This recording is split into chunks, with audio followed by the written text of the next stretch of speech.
Hello guys, welcome to my at cook channel. আজকে আমরা নিয়ে চলে এসেছি নাস্তা করার নিমকি। এই নিমকি আমরা চা দিয়ে খেতে খুবই পছন্দ করি। তো জেনে নিই আজকে এই নিমকির রেসিপি। একটি ছোট মতো পাত্র নিয়ে নিচ্ছি, এতে আমরা 2 কাপ ময়দা দিয়ে দেব। এই ময়দার উপরে আমি দিয়ে দেব এবার স্বাদ অনুযায়ী নুন। এখানে নিমকি যেহেতু নোনতা হয়, আমি একটু নুনের পরিমাণ বেশি রাখছি। এখানে আমি 1 চা চামচ কালো জিরে ব্যবহার করছি। নিমকিতে আমাদের কালো জিরে দিলে স্বাদ কিন্তু দুর্দান্ত হয়ে যায়। এবার আমরা ময়দার বীজখানটায় ফাঁকা করে তার মধ্যে আমরা দিয়ে দেব রিফাইন তেল। রিফাইন তেলটি দিয়ে দেওয়ার পর আমরা ময়দাটাকে ভালোভাবে তেলের সঙ্গে ময়াল করে নেব। ভালোভাবে আমরা এটা ময়াল করব। কিন্তু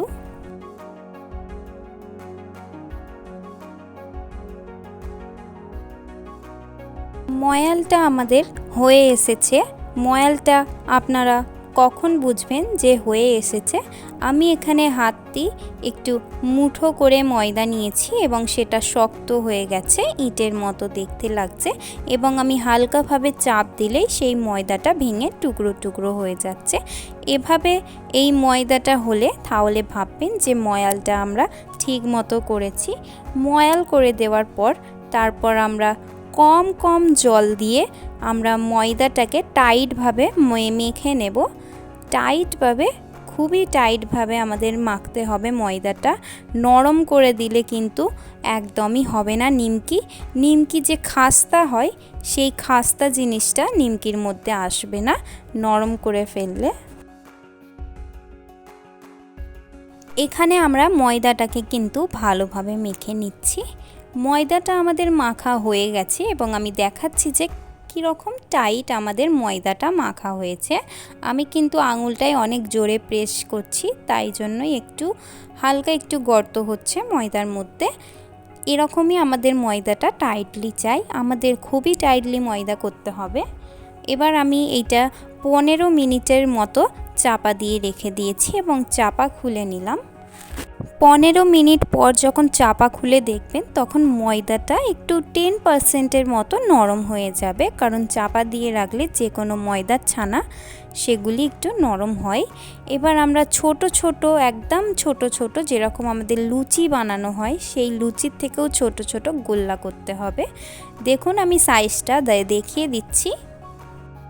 আমরা কিন্তু এরকম ছোট ছোট গোল্লা করব। এর থেকে বেশি বড় বড় করলে আমরা যখন আটাটাকে বেলবো তখন কিন্তু মোটা রয়ে গেলে নিমকিটা আর আমাদের খাস্তা হবে না। নিমকি আমাদের খুবই সরু করে বেলতে হবে, তাই জন্য ছোট ছোট গোল্লা নেওয়া দরকার।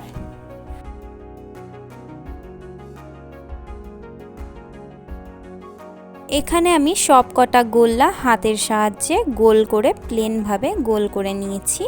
এবার আমরা সেই নিমকির গোল্লাগুলি ভালোভাবে আমরা পাতলা করে বেলে নেব।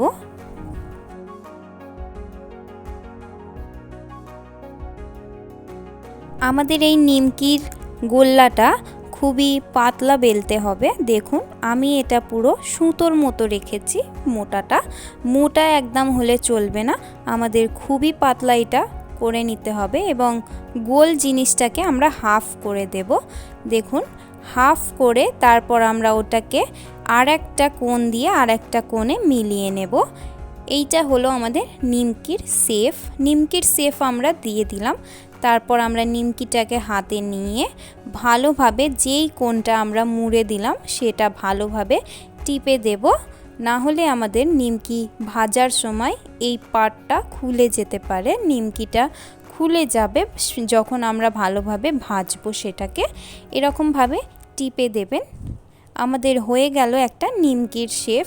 এরকম আমি সব কটা নিমকি করে নেব।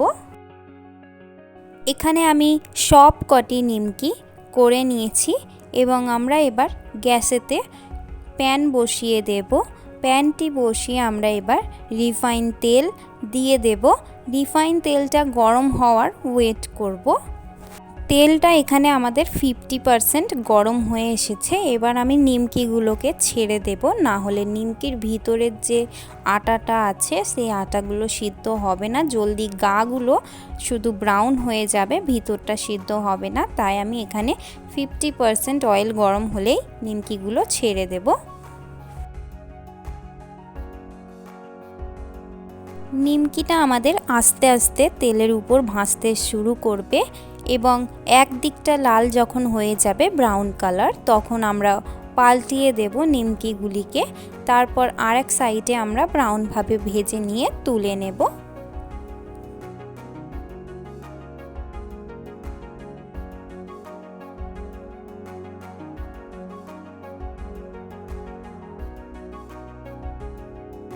নিমকিগুলো আমাদের ব্রাউন হয়ে গেছে দুদিকেই। আমি এবার তুলে নেব নিমকিগুলোকে।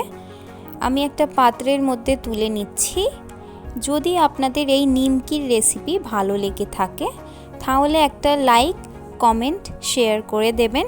আমার এই চ্যানেলে যদি আপনারা নতুন হয়ে থাকেন তাহলে সাবস্ক্রাইব করে বেল আইকন প্রেস করে দেবেন, যাতে আমার ভিডিও সর্বদা আপনাদের কাছে নোটিফিকেশন চলে যায়। এবার আমি আরও নিমকিগুলো এই তেলের মধ্যে ছেড়ে আবারও ভালোভাবে লাল করে নেব। আমার এই নিমকি রেসিপি পুরো ভিডিওটা দেখার জন্য আপনাদের সকলকে অনেক অনেক ধন্যবাদ এবং আপনারা বাড়িতে এই নিমকি রেসিপি একবার হলেও বানিয়ে দেখুন। আমি আপনাদের কাছে এই অনুরোধটা করলাম। আজকের জন্য এতটাই।